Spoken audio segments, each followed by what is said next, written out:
Hey, Brad Talinsky with Twitch TV. We're at the 2017 NAMM show, and we have a really, really special guest, one of my favorite keyboard players, Mr. Jerry Harrison. It's nice to be here. Thank you so much for stopping by. My pleasure.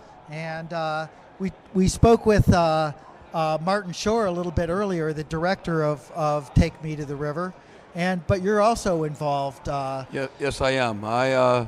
I got involved sort of mid-shooting, and E.T. Thorngren, the engineer I worked with, we basically mixed and worked on the music that had been recorded, and then did the initial mix of the movie that was then sort of tweaked to Skywalker. And then Martin and I became better and better friends, so I actually got involved with what the edit looked like and the whole feel. And you guys are working on a follow-up, right? That's right, down in New Orleans. Yeah. So what musicians are you featuring in the New Orleans? Well, I know there's another. The most well-known are the guys from the Neville Brothers, and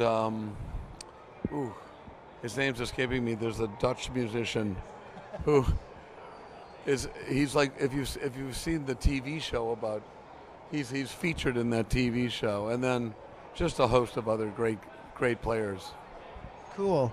So are you involved with, I know that there's this whole sort of educational aspect to it, or just encouraging younger musicians to get involved. Are you taking part in any of that too? Did that get you interested in the project? I mean, I was out at a few of the events with Berkeley. I'm not there all the time.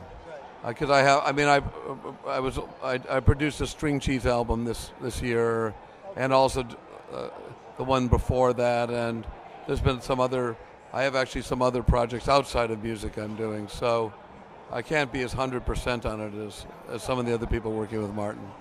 But I was at the Berkeley event that was at the Apollo in New York. Yeah. Are you playing in any of the current projects, or are you focusing more on producing these days? Well, I play every once in a while. There's been a couple of benefits. My good friend Bernie Worrell from Funkadelic, who I brought into Talking Heads, passed away this year. And we had a benefit in New York, so I sang songs and performed at that with, it was kind of nerve-wracking, going, boy, I better play pretty well, because it's like, okay, it's going to be George Clinton and Corey Glover and Nona Hendrix, and then I sat in with Living Color, because on the song that I co-wrote, Memories Can't Wait, with David, which the Living Color covered, I played that. Well, you toured for a bit with Bernie I sure did. In the Talking Heads. That must have been an education. It certainly was, and then he also was in my solo band.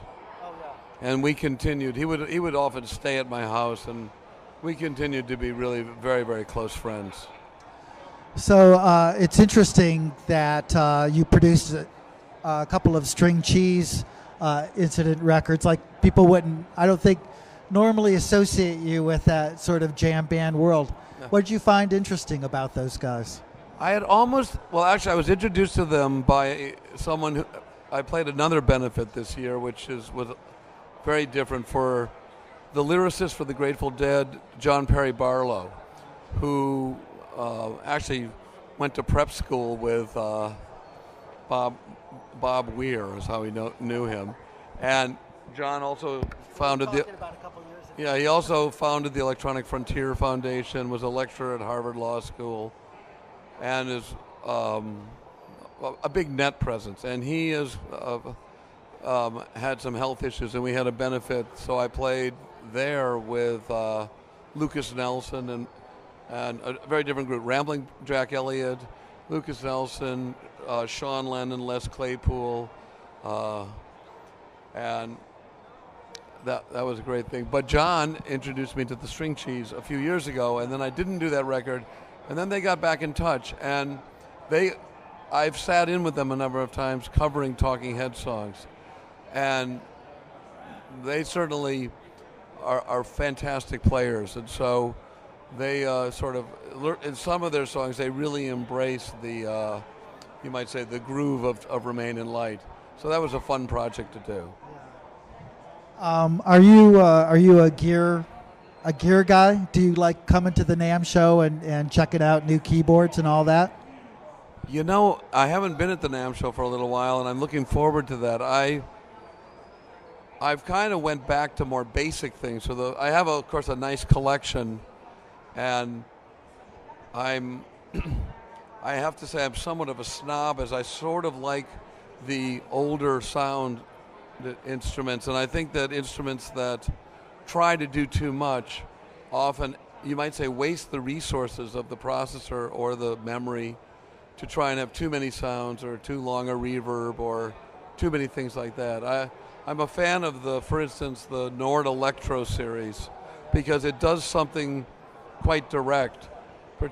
And it was also, when I got the Electro 73, I was able to sort of figure it out in 10 minutes, and I could explain it to somebody in 5 minutes.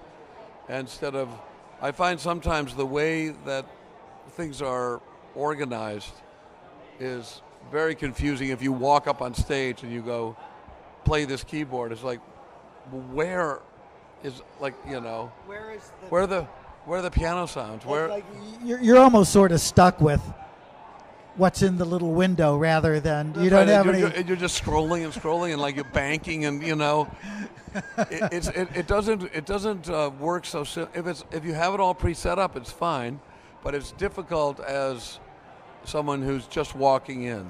I mean, you're talking to a Prophet 5 guy, so I love that kind of stuff. I've still got my T8 and my Prophet 5. I just bought a Mini Moog, an old Mini Moog. Over at Korg, they've just reissued the ARP Odyssey. Fantastic. And there's a lot of really cool analog-y synthesizer stuff in there. You're going to have a good time. No, I'm looking forward to it. And you know, my wife just bought me a B3 a few years ago too. So I like going in both directions. And there's nothing better than that sound. You know, there is. It's tough on the back, but there's nothing better than that. That's right. But and on the other hand, I do see where there are really sort of interesting sounds being created that are. But very often you have to give them a lot of space in the music. And this is one of the issues of, if you start with that sound, you compose the sound around this whole song around this interesting sound, and everything else that ought to be a much simpler sound, because these things that are complicated, or anything that has you know sort of changing wavetables, or you know all the stuff that Dave Smith was involved with earlier on with the Evolver and things like that, kind of almost have to be featured to work. Well, thanks so much for stopping by. I've admired your work for years, and you're going to have a lot of fun out on the show. There's a lot I'm of looking cool, forward to it. Okay, cool thank you. Stuff. Nice to see you. Thanks, Jerry. Appreciate it. All right. Bye-bye.